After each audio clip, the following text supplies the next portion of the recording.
Mahirap. Maprepare sa ka mag-purify dito. Marami na tayong nakitang turnaround na mga kaganapan ng Aurora. Ano kaya mairo-roam nila knowing na ganito yung composition?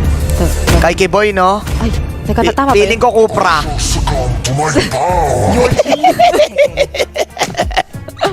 Oh, sakto nga, Cupra. Umayan.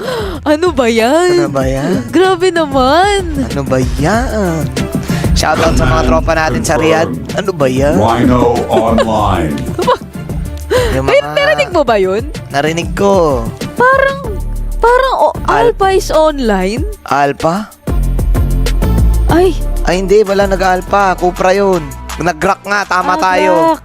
So, parang ang hirap ng Cupra dito, ha? Para lang, ha? Para sa akin lang. Pero kinounter kasi yung Harit. Counter yan, eh. Harit and Haya, no?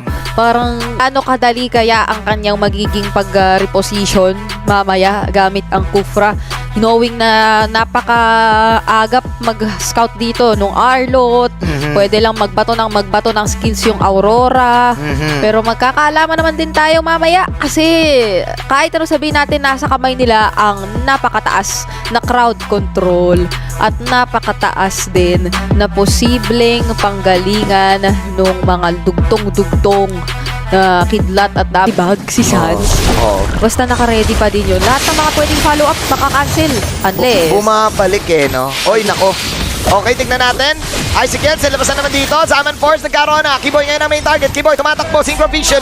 Coming in, sabay dash in si Andorio. Makakuha siya ng Purse Blood. yun ang sinasabi.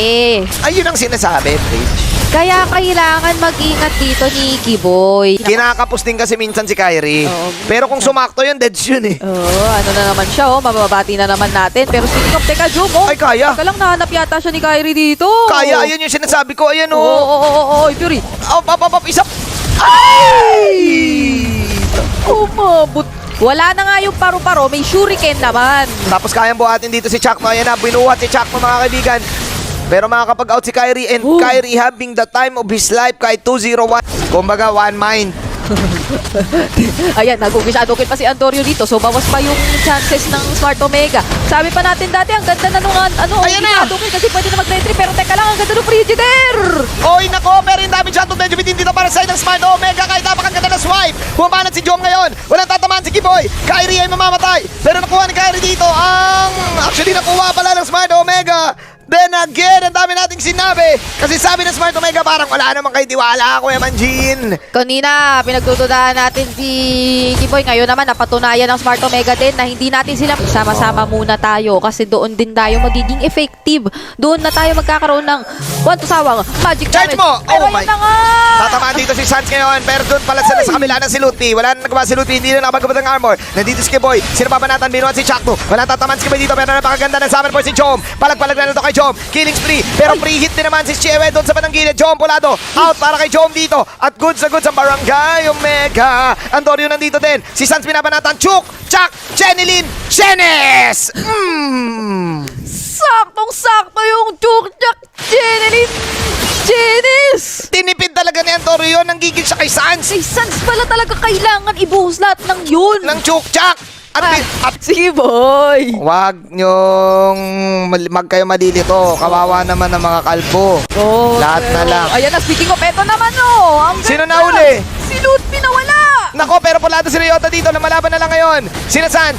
Tingnan natin, Sans. Walang buhay. 9 unchanged. Pero si Kyrie mahuli na Icicle out para kay Kyrie. Uy, grabe yan. Sakit ni Ukir. Okay, madedepensahan pa naman yata ito. Meron pang shockwave na natitira para sa inhibitor turret. Ang Fnatic Onyx pero 2 members down para sa kanila. Yung mga taga-setup pa nila yung natanggal. Kaya si Andorio tumatapang na talaga. Pumapasok na lang bigla na lang pala ng final slash. At ngayon, si Kyrie ba ay mabubuhay pa? Tinatry niya makakuha ng trade pero hindi na niya kakayanin. Si Sans na lang mag-isa tapos si Lutping kaka-respond lang. At doon lumamang ng matindi ang Smart Omega. Ang tanong, kaya ba nila tong i-sustain? Oo. Panatiliin sa kanilang side. Bawal tumalong. Bawal tumalong sa larong to kasi it's a do or die match. And gusto ko lang sabihin, Brigida, itong Aurora pick na to, ito yung nagiging deal breaker. Parang kapag alam mo nang hindi nag-engage si Kiboy, alam mong may bouncing ball na naghihintay sa inyo. Oo. Pag Ayan pumasok kayo. Maraming mind games ang nangyayari, Nako. pero ito siya yung nauna! Bibigyan nila si Jack mo dito kasi nga naman, carry yan eh. Carry yan, the truth hurts. Ngayon hintay ni Lane, Summon Force mawala. Tignan natin kung i-go pa ba to ng side ng Panateconic. Dahil si Chunk mo lang naman ang nawala. Pero wala din si Lutpi. Maganda rin ang pinas dito ng Smite Omega. Laban na lang daw. Naku, itutuloy yata ito. Andorio, hindi pa naman nag-ugi shadow kill. Nag-ulti na rin si Sans with the Crimson Beacon. Pero doon mo nakita, hindi na pwedeng magkamali si Kiboy. Kamuntikan siyang mapanish doon. Kamuntikan. Pero parang Omega na yung naghihintay eh. Oo, Omega na yung naghihintay na magkamali yung Oni. Kailangan sila yung gumera dito. Gera na. Naku, Ryota, ito na ba ang iyong magiging simula ng engage? Meron pang, wala nang flicker dito si Ryota, by the way. Wala na siyang pwedeng gawing Swipe. final slash flicker combo. Oo. Pero yung iba, yung Purify ni Jom, nandyan pa eh. Ryota, tignan natin kung siya makakakuha dito ng napakalupit na swipe. The Filipino Swiper, kung kaya niya ba. Hoy! Ay, kaso nga, Immortality na pop na para rito kina Kiboy at mukhang sinakop Sakit! pa sila nung nakita nating Frigidaire. Wala na Immortality ni Chuck Mamba pero tumatakbo pa palayo yung Panateconic kasi hinahabol sila ni Ryota. Kaya bulin si Cheve. Okay, wala si Cheve dito. Tingnan natin.